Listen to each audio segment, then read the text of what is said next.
Ah, what's up, buddy? How we doing? It's actually an absolutely gorgeous. I don't even know. Is it still fall? Is it still fall? Not sure. Me and Karma, we're doing the walk and talk. It is a little brisk. I'm not gonna lie, but it was so cold yesterday that I just couldn't even do the walking and talking when I walked her. I walked her, and that was about it. So, you tuned in for the title. You want to know about the hacking of Epstein's videos. And this is what I'm going to tell you. The New York Times has a new report out there that a hacker has claimed that he got some of these blackmail videos of Epstein's and began threatening people with them. And, how much, asking the question, how much are these tapes worth? Now, here's my question to you. Why would these things ever, now we're going to go this way, I think, Carm, ever be put out there digitally? Now, I'm not saying they don't exist, okay? By the way, 87 watching, 14 thumbs. Let's get the thumbs up on this one, because we're going to go with a little logic here. If we knew that somebody like Maria Farmer, for instance, said that in the vault, right? That same vault where his passport was found with a fake name, with the Saudi Arabian address was, right? Where cash was, where jewelry was. All the things she said were there, except for what? The tapes. She said there were tapes there. Now, you start putting out the idea, floating out the idea, that these tapes were actually digitized, therefore the physical copies could be destroyed and they could be accessed, but it's the same idea of a dead man's switch, right? And I guess the same people that are on this idea of a dead man's switch also say, well, that's why Epstein's still alive today. That's the dead man's switch didn't come out, but they can't point out a single instance where the dead man's switch is used. Now, the New York Times, although they've done some good work, we also know they have been a mouthpiece for intelligence disinformation. And by the way, I'm gonna cover the article later on this afternoon, this evening. Maybe I'll do it with Dylan Avery. We're doing a AMA at 5 p.m. Eastern, so in a couple hours. Thank you so much. Flick off. I couldn't see it. Hey everyone, thank you, bro. So thumbs this video up. So once again, New York Times putting out a story that someone may have hacked Epstein's tapes. I'm not convinced that these tapes were ever digital, especially when you get into the idea, for instance, that Maria Farmer says that he had people manning the rooms where these pinhole cameras were being taped from bathrooms and bedrooms in his New York mansion. And remember, what did they find at the Palm Beach resident? They found physical tapes. Physical tapes. This is a huge aspect to this. And to try to clean this up, maybe they're putting it out there, this purposeful disinformation, that somehow these files were digitized and maybe scrubbed, or they can be the ever-lurking boogeyman in conspiracy circles. Now, come on, Carm. What are you doing? Come on. Come on. Rather than, pointing to the truth. That's what this really is about, right? Controlling information, putting out so much disinformation that we don't know the forest from the trees, if you will, okay? And now getting into the power of spying on somebody's life, right? Most of us don't even think about the track trace database society that we live in.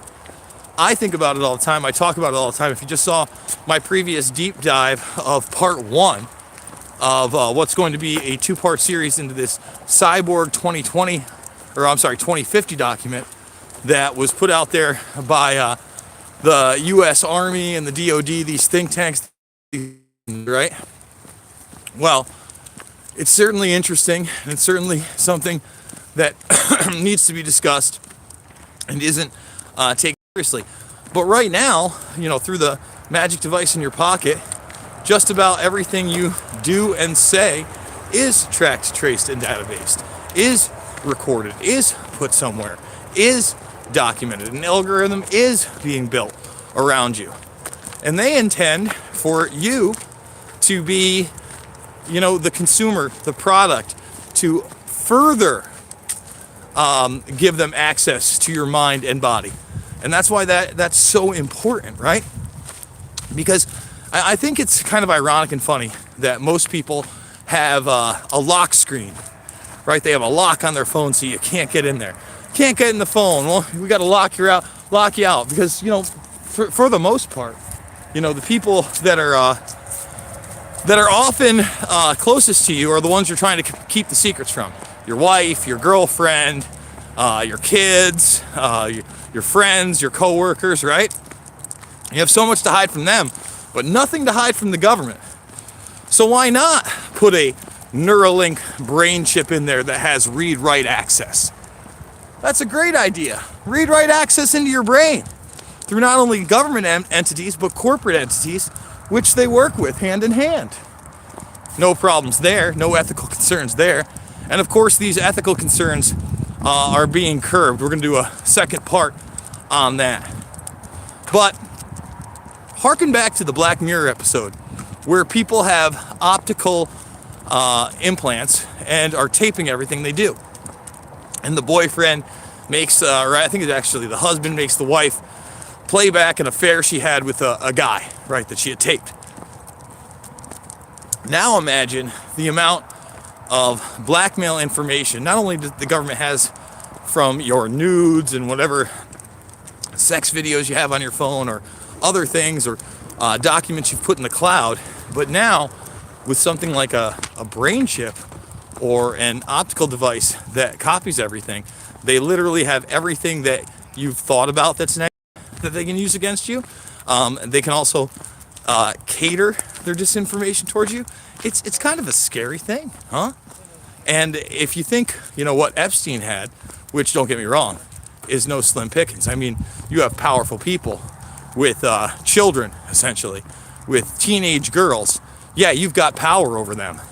But if you have a recording of every aspect of somebody's life over, the last 5 to 10 years, you're going to have a ton of blackmail on those people as well.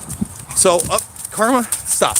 Karma sees another dog, so she's getting kind of excited on this walk and talk. By the way, Karma doing great, if you can't tell. I mean, that limp goes all but away when she gets excited. And once again, we are now 3.5 months past the doctor's visit where she was given 2 weeks to 2 months to live.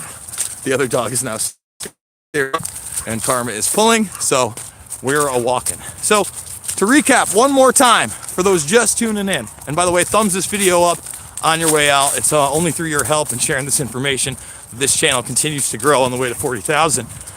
That the New York Times is putting out a story out there that a hacker says that he got a hold of some of these digital Epstein tapes that no one else seems to have access to. I mean, we do have that cop that says he has them as well, and that he has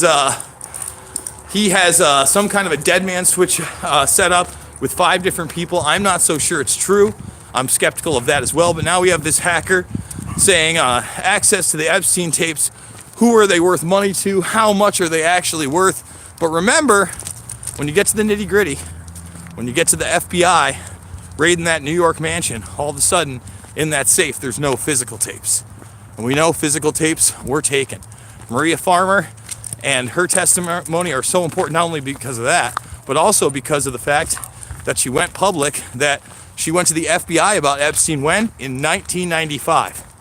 So if they covered up for him in 1995, and they covered up for him in Palm Beach, and he was suicided twice, basically, because the first time, his brother says he didn't try to commit suicide, yet they put him on suicide watch. He was attacked by his roommate.